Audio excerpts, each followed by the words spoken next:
We gather today to commemorate and honor the life of Lois Harris. With any death, a piece of the divine spark is taken from the world. We gather to respect and reaffirm God's image in every person. Those who Lois touched form a community here. In their grief, to express love, joy, and meaning, all of those things that Lois brought to our lives.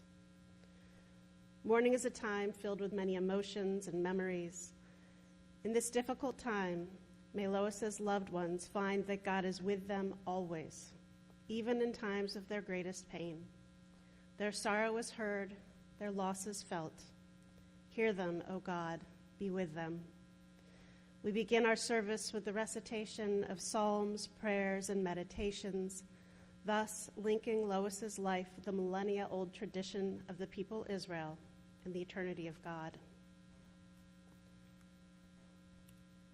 Adonai ro'i lo echsar, binot desha yarbitzeni al mei menuchot yenachaleni, nafshi yeshovev, yancheni b'ma'aglei tzedek l'ma'an shemo, gam ki elech begetzal mavet lo ira ra, ki ata imadi, shivtecha umishantecha hema yanachamuni, ta'aroch lefanai shulchan neged tzorarai, dishanta b'shemen roshi, kosi rivaya, ach tov v'chesed yerdefuni kol yemei chayai, v'shavti b'veit Adonai lo'orech yamim.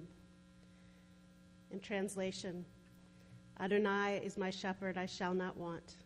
God makes me lie down in green pastures, leads me beside still waters, and restores my name. Even when I walk in the valley of the shadow of death, I shall fear no evil, for you are with me. Your rod and staff, they comfort me.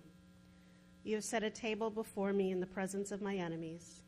You have anointed my head with oil. My cup overflows. Surely goodness and mercy shall follow me all the days of my life, and I shall dwell in the house of God forever.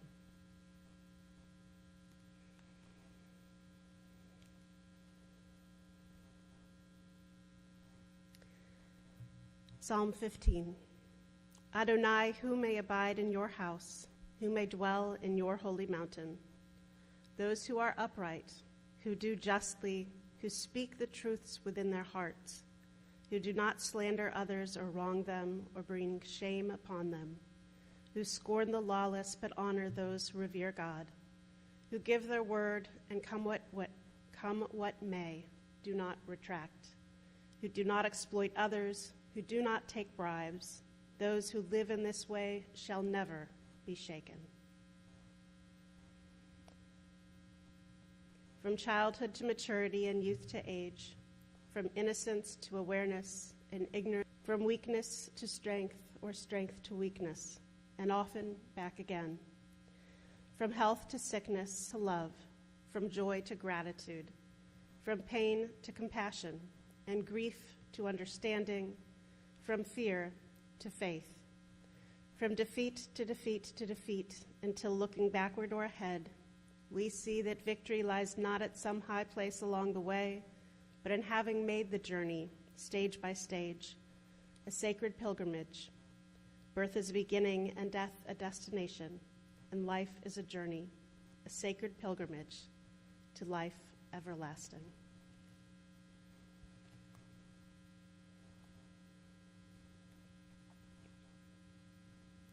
God, you give us loved ones and make them the strength of our life, the light of our eyes. They depart and leave us bereft on a lonely way, but you, God, are the living fountain from which our healing flows. To you the stricken look for comfort, and the sorrow-laden for consolation. O God, we see life as through windows that open on eternity. We see that love endures, and the soul endures, as you, O God, endure forever. We see that the years are more than grass that withers, more than flowers that fade. They weave a timeless pattern in a world that is the dwelling place of your love and glory. This time I'd like to invite Bill forward to share a few memories of Lois.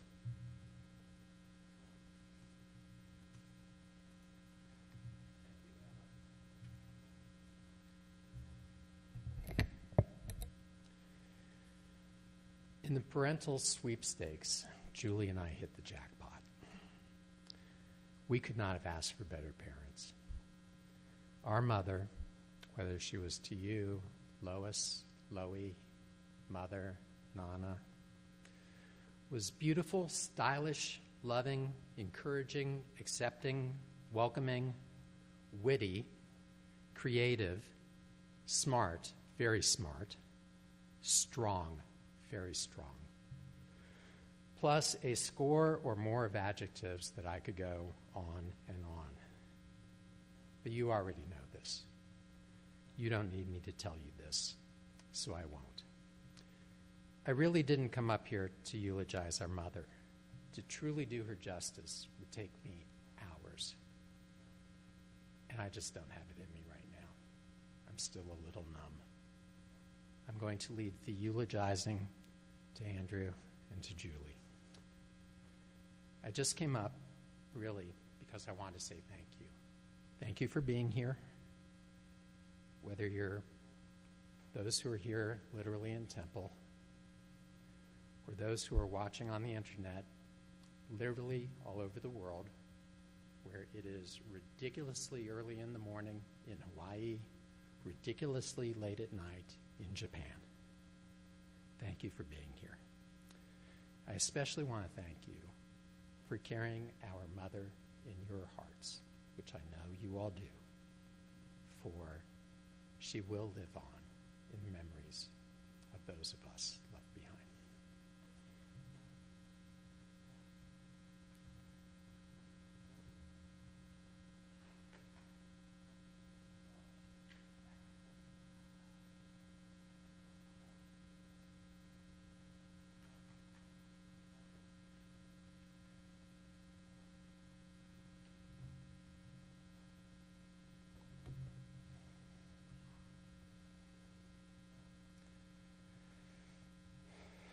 Good morning. I want to apologize to you and to Nana for my casual wear today. FedEx had other plans for my suit. Certainly the worst thing to happen to me this week. Since I was very small, it's always been special for me to come to Dayton. I'm overwhelmed seeing everyone Nana loved this morning, and I look forward to catching up a little bit this afternoon. I want to say hi to everyone watching at home. We feel you here with us. And I'm thinking, too, of our family who remain in our hearts but are with Nana now, especially Papa, Josh, and all of Nana's beloved kitty cats. As I thought about Nana this week, I realized that my relationship with her evolved through different seasons of my life. And I'd like to share some memories from each of those chapters. The years before Uncle Josh died in 2014, the 8 years between Uncle Josh's death and the arrival of my baby Josh in 2022, and the time that baby Josh got to spend with Nana.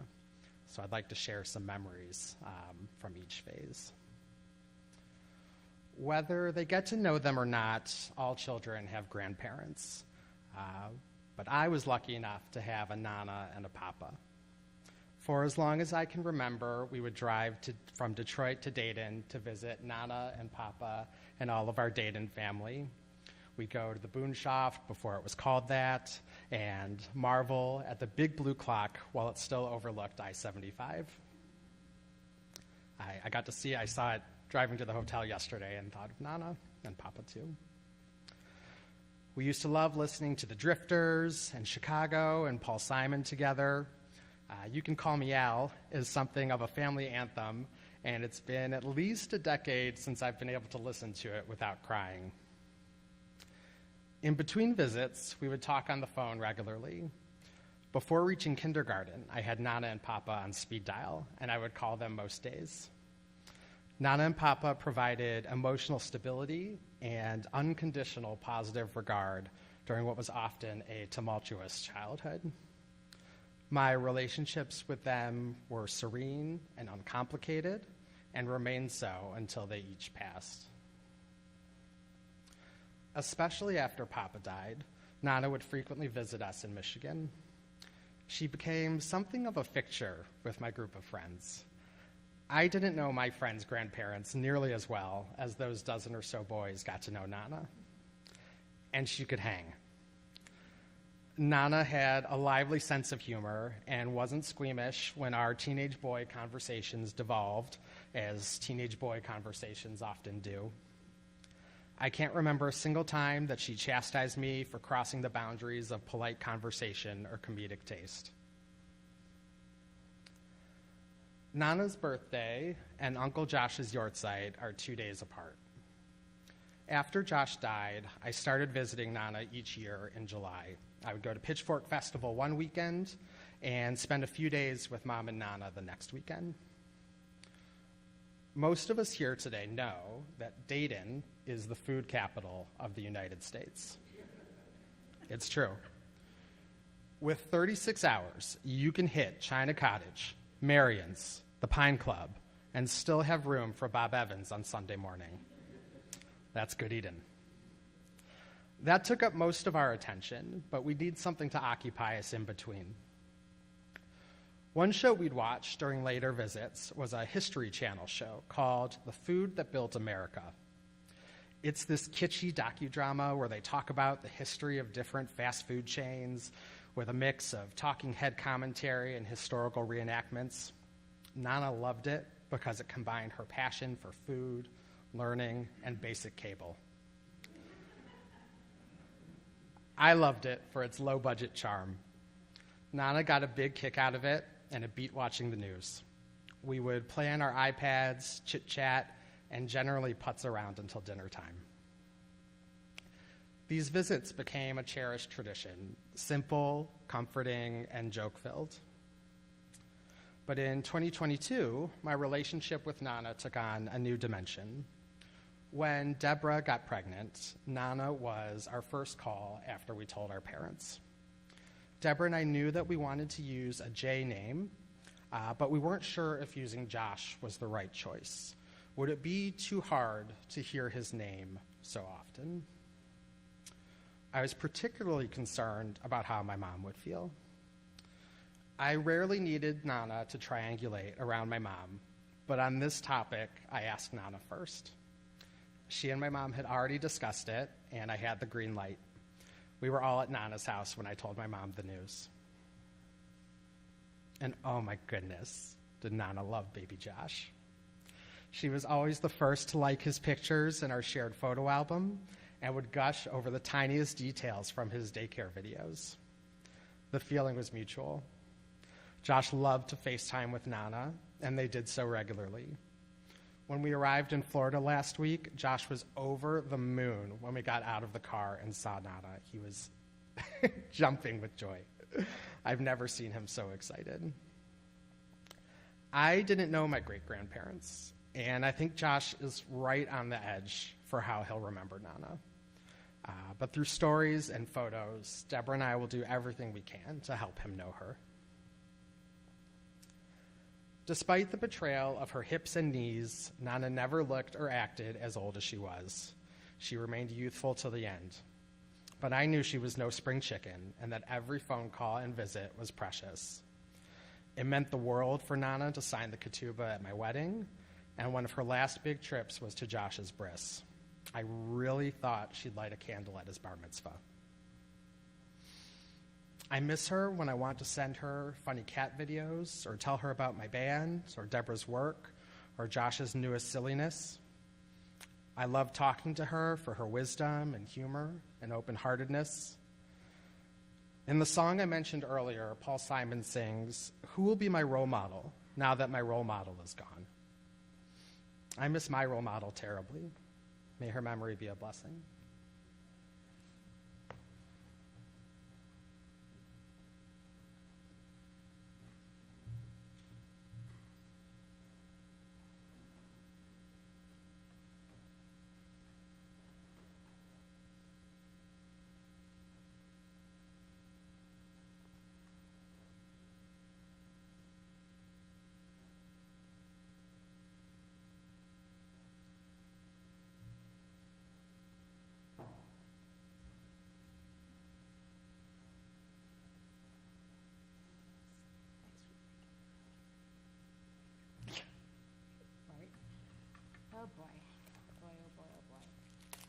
didn't wear mascara this morning, so that's a good thing.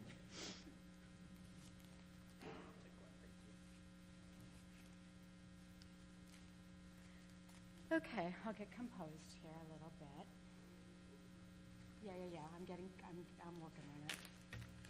I've got props, so I got to get all my bag of tricks going here.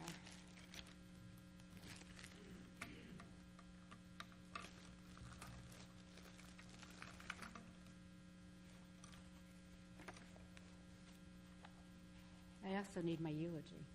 Hold on. Okay, it's here.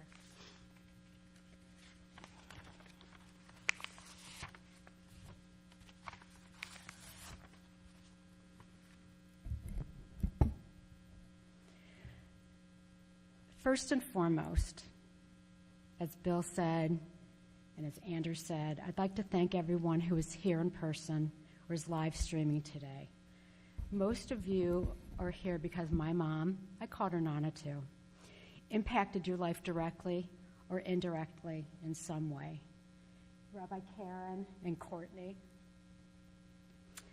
thank you for your love and support to my mom as spiritual leaders of the temple. The congregation is so lucky to have you. Nana and I talked about this day on occasion, and she requested that I not roast her too much. So I'll try to go easy on her. I think of my mom as a beautiful flower, with each of the petals representing a quality or characteristic that makes her unique. I'd like to describe some of those petals that contribute to that beauty.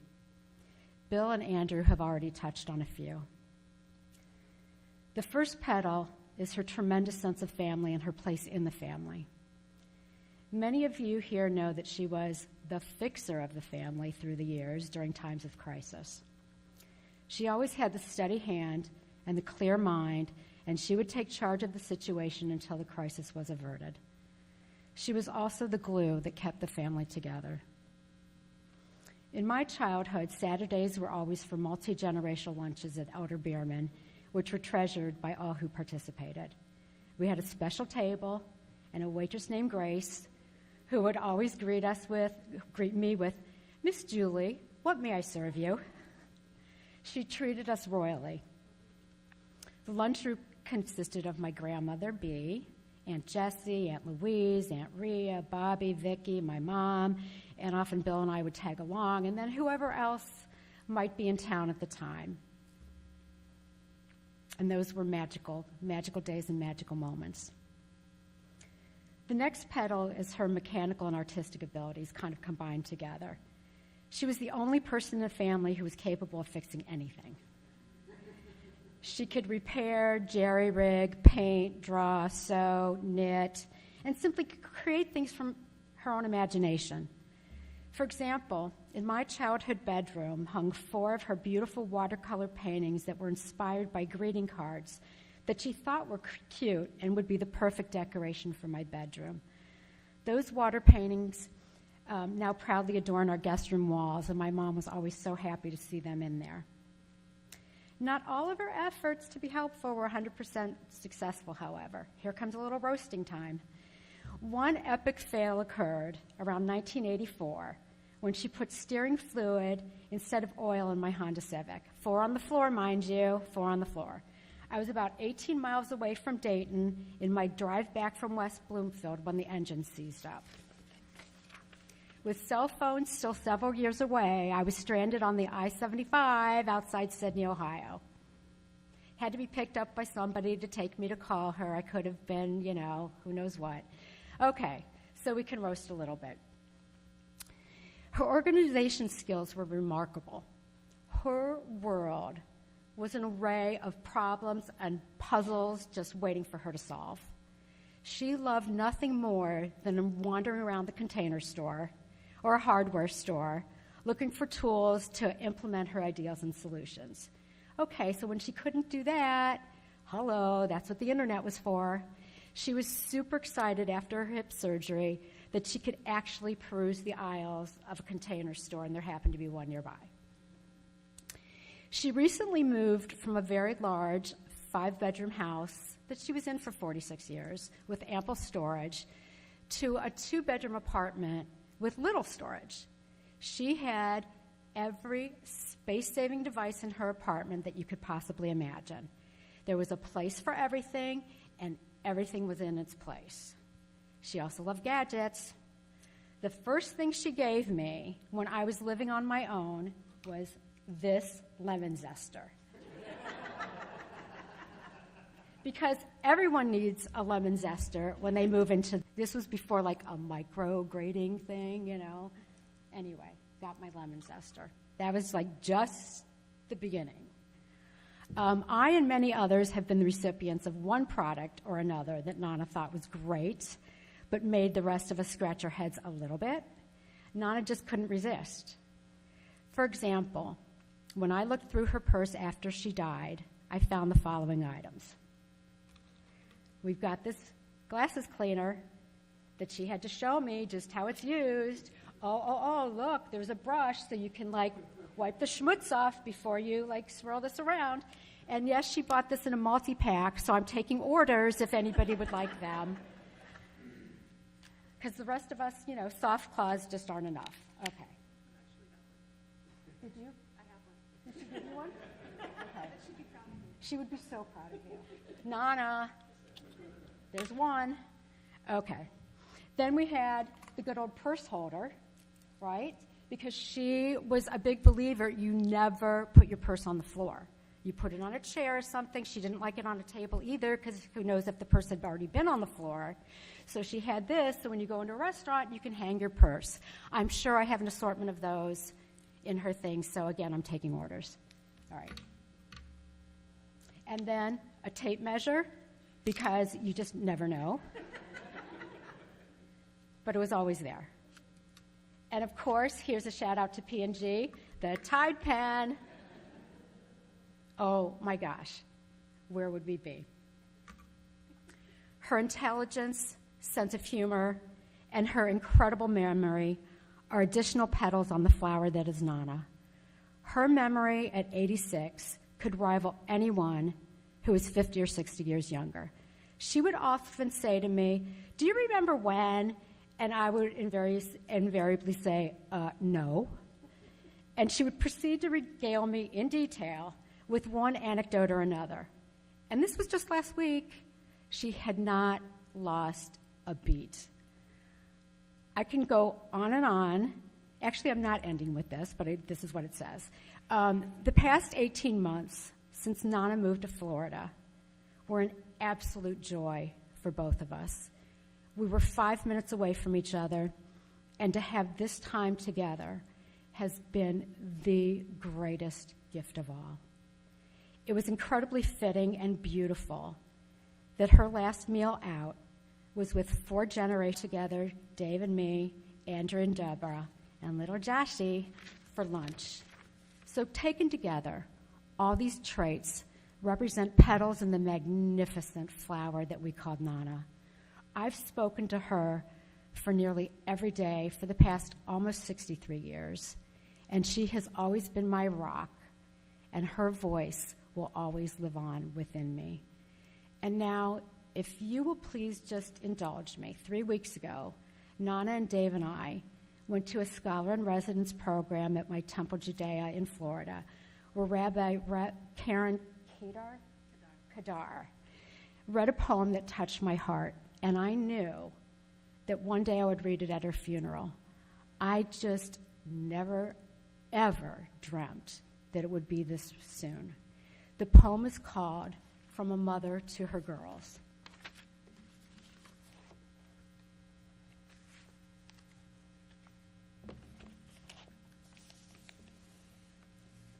The morning you wake to bury me, you'll wonder what to wear. The sun may be shining, or maybe it will rain. It may be winter or not. You'll say to yourself, "Black, aren't you supposed to wear black?" Then you will remember all the times we went together to buy clothes. The prom, homecoming, just another pair of jeans, another sweater, another pair of shoes. I called you my Barbie dolls. You will remember how I loved to dress you, how beautiful you were in my eyes. The morning you wake to bury me, you will look in the mirror in disbelief. You'll reach for some makeup, or not, and you won't believe that this is the morning you will bury your mother. But it is. And as you gaze into that mirror, you will shed a tear. Or not. But look. Look carefully. For hiding in your expression, you will find me. You will see me in your eyes, in the way you laugh. You will feel me when you think of God and of love and struggle. Look into the mirror, and you will see me in a look or in the way you hold your mouth or stand, a little bent or maybe straight, but you will see me. So let me tell you one last time before you dress what to wear. Put on any old thing, black or red, skirt or pants. Despite what I told you all these years, it really doesn't matter. Because as I told you all these years, you are beautiful the way you are. Dress yourself in honor and dignity. Dress yourself in confidence and self-love. Wear a sense of obligation for this world, for you, of your heart, of your soul. Talk to God. Wear humility and compassion. When you wake to bury me, put on a strong sense of self, courage, and understanding. I am sorry. Forgive me. I am sorry. Stand at my grave, clothed in a gown of forgiveness, dressed like an angel would be, showing compassion and unconditional love. For at that very moment, all that will be left of me to give is love. Love.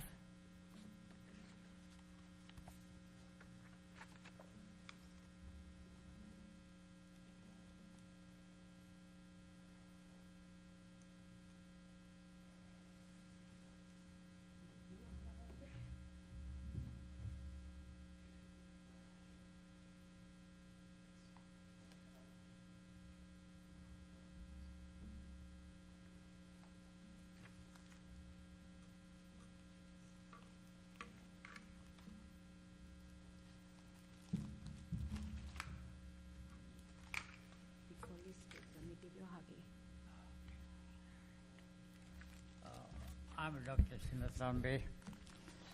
Has been a friend of Lois for over 20 years.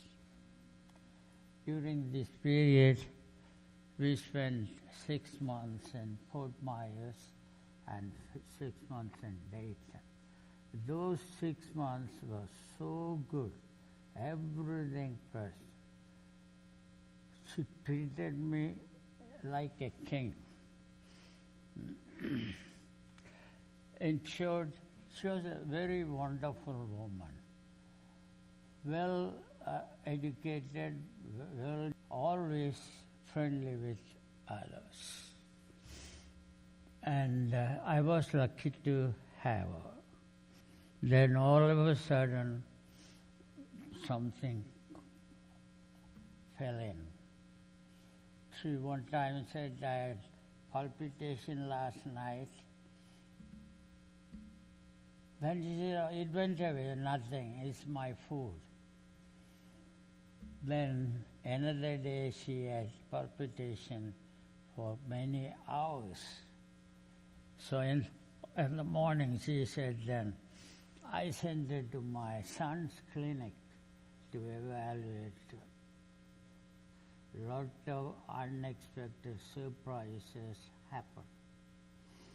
They took the X-ray, both lungs were flooded, no space.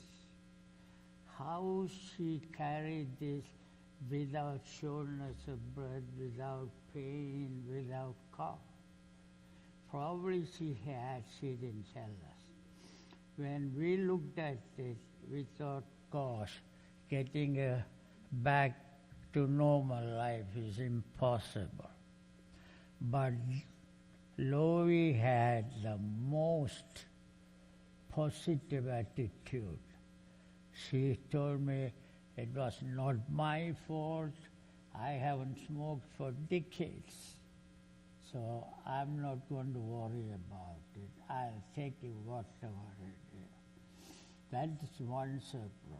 Second surprise, we had to find out whether she seen the cancer in other organs in the body. That was a surprise.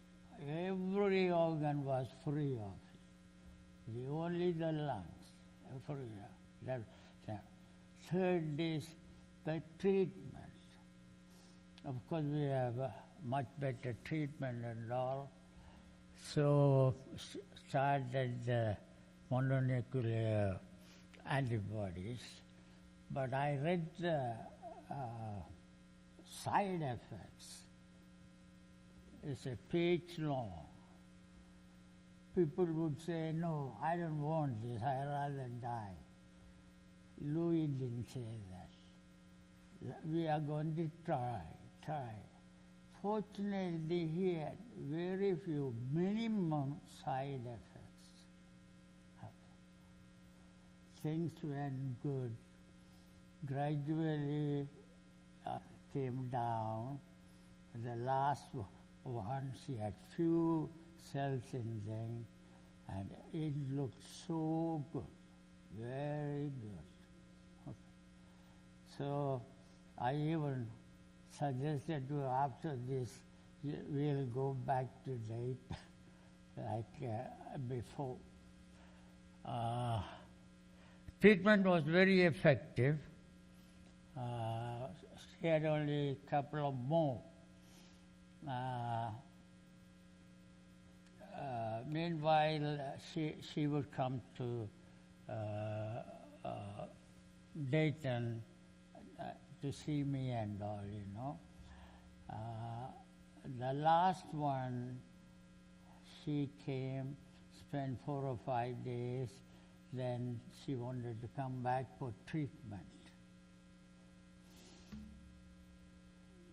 When she reversed the car from the garage, a big sound came out. We checked and found that the right side mirror was, the covering was damaged. That was, in our religious belief, it was a bad thing. So I asked her not to go today, you can go tomorrow, we'll cancel it. But she said, no, I have to be there. She went, I was waiting for her to arrive there and call me. I thought she may have some problem on the way, but she did not have any problem whatsoever. I was so happy. You know, the bad things did not happen. But I didn't realize what was in store later. So then the treatment was continuing and everything. And she told me she's extremely tired, cannot talk, see how it is in the morning. In the morning, I got a call, you know, she's sick, she cannot move, hardly talk and all.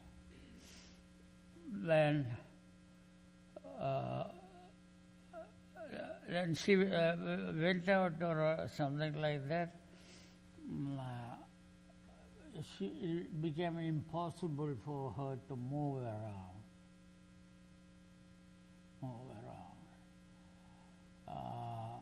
Then she told me, I'm so weak, I cannot move around, what is going on.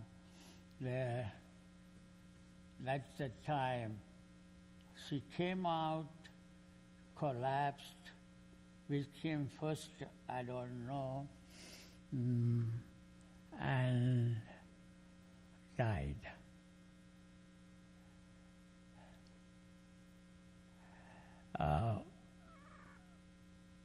She was in good health then. What happened, we didn't know. then I was thinking and evaluating, she must have had a heart attack because she was very, very weak, but she had no pain or anything. That's what happened.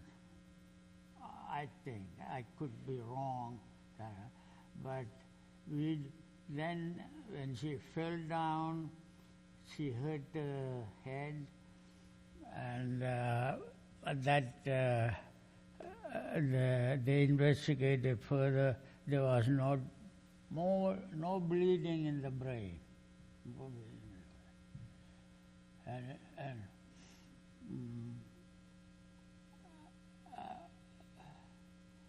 So that was the end of her life. I didn't expect that. What to say? If she was with somebody, they might have taken to the hospital and investigated further at that time. No. She fell down, she was unconscious.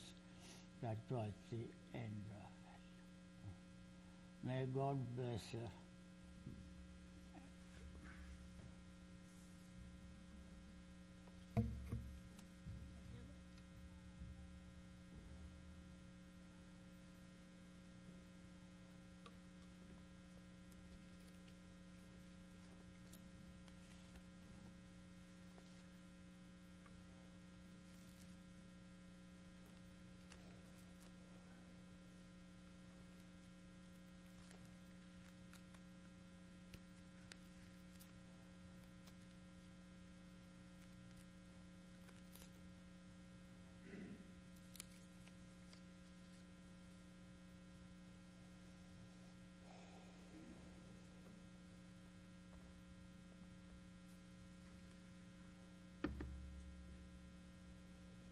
Julie, I thanked you for not making me follow Andrew.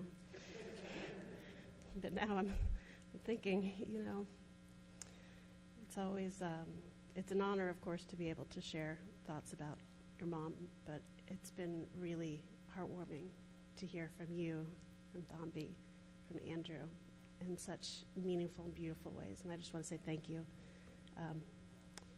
We spend a lot of time on the phone, and I thought I'd heard everything. But no, today I just want to say thank you for sharing some more memories. It was beautiful. Lois's life was filled with wisdom, strength, and an unshakable sense of justice and love. And as we mourn, we also celebrate this beautiful legacy that she's left behind. One of dignity, of kindness, resilience, and an unwavering commitment to family and community. Lois was, as we have heard before, sharp as a tack.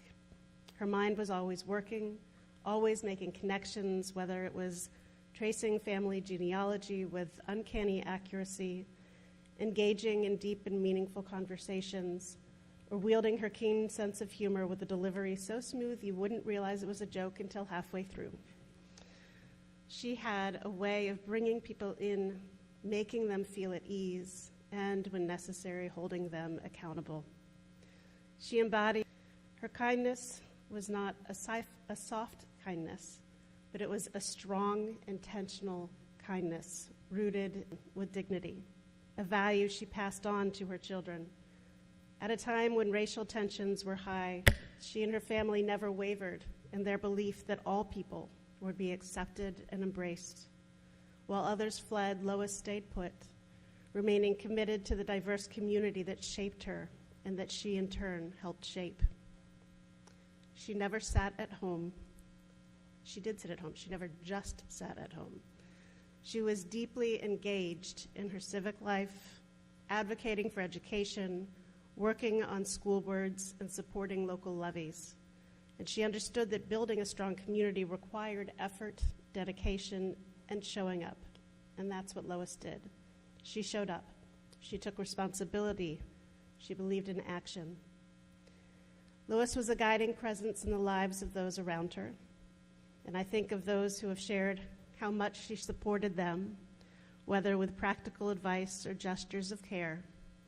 Andrew often spoke about how much she grounded him, always offering a listening ear and sound wisdom.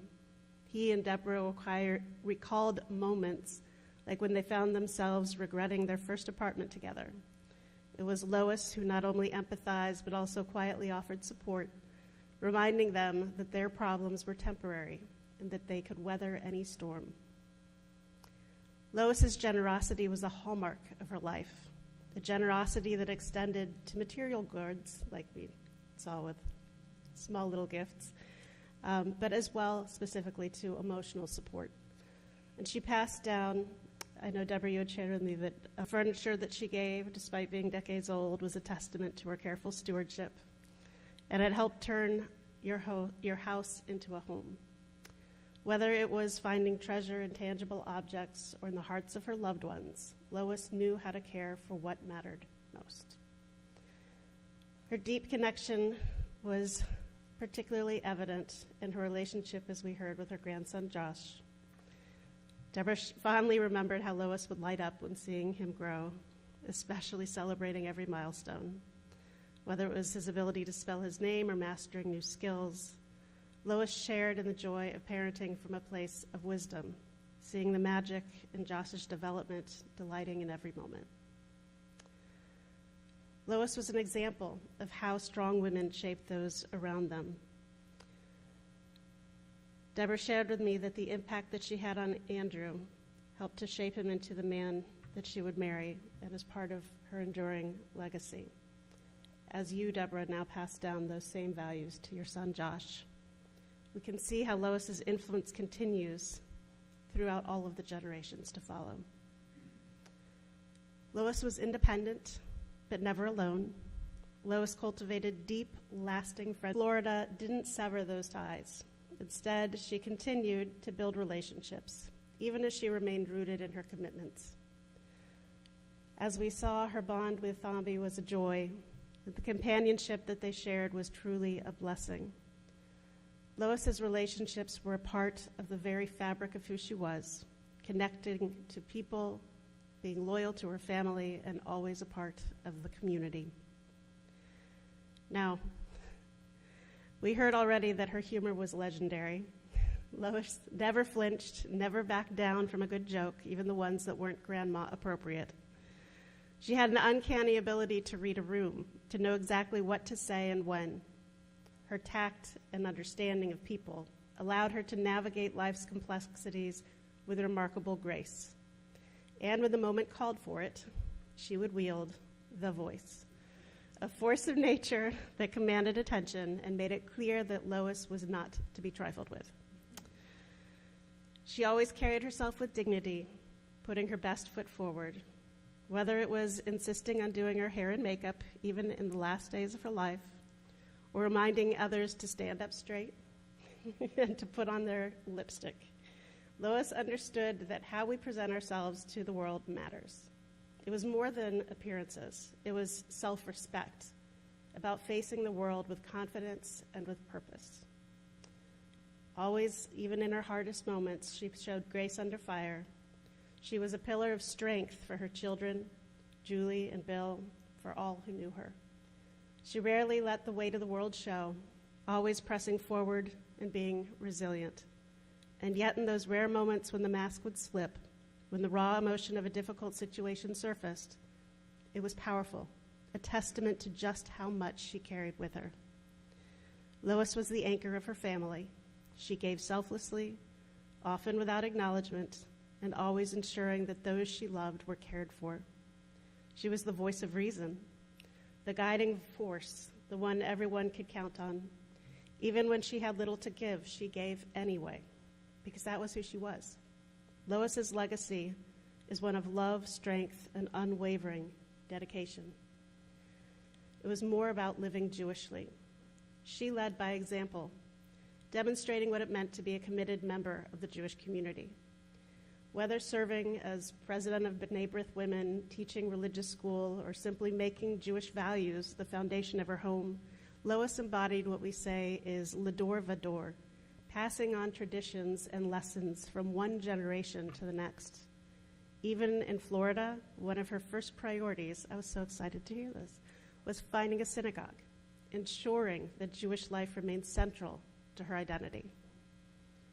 Lois had a full and meaningful life, a life filled with love, laughter, and purpose.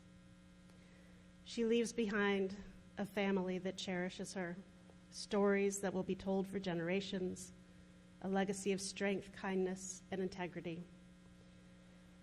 Lois, you lived your life with grace and honor, touching the hearts of those who were lucky to have loved you. Created, you helped to remind those of us who are close to you that all of us are created in the image of the divine. With you, others too found the courage to live their lives to the fullest. So now we pray for you, that your rest in eternal slumber be one of peace. We recite Zichrona Livracha, may Lois's memory be a blessing. And knowing Lois, it will also be a source of laughter, of wisdom, and of course a reminder to stand up straight and put on a little bit of lipstick. I'd like us to take just a moment for our own silent reflection about what it is that Lois brought to our lives and how important she was. So take a moment for your own reflections.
We continue now with the words of the traditional El Malei Rachamim prayer.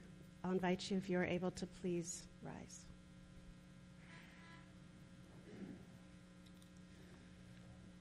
El Malei Rachamim sholchein bamromim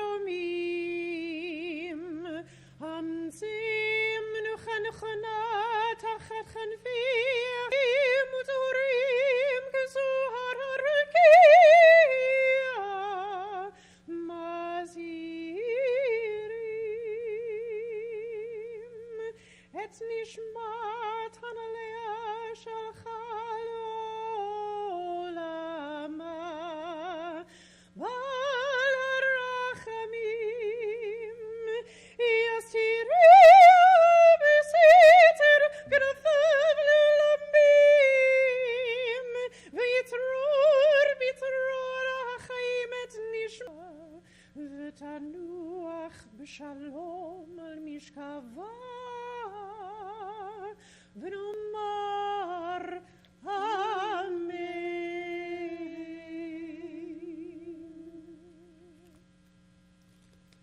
Fully compassionate God on high, to our loved one, Chana Le, whose brightness shines like the very glow of heaven.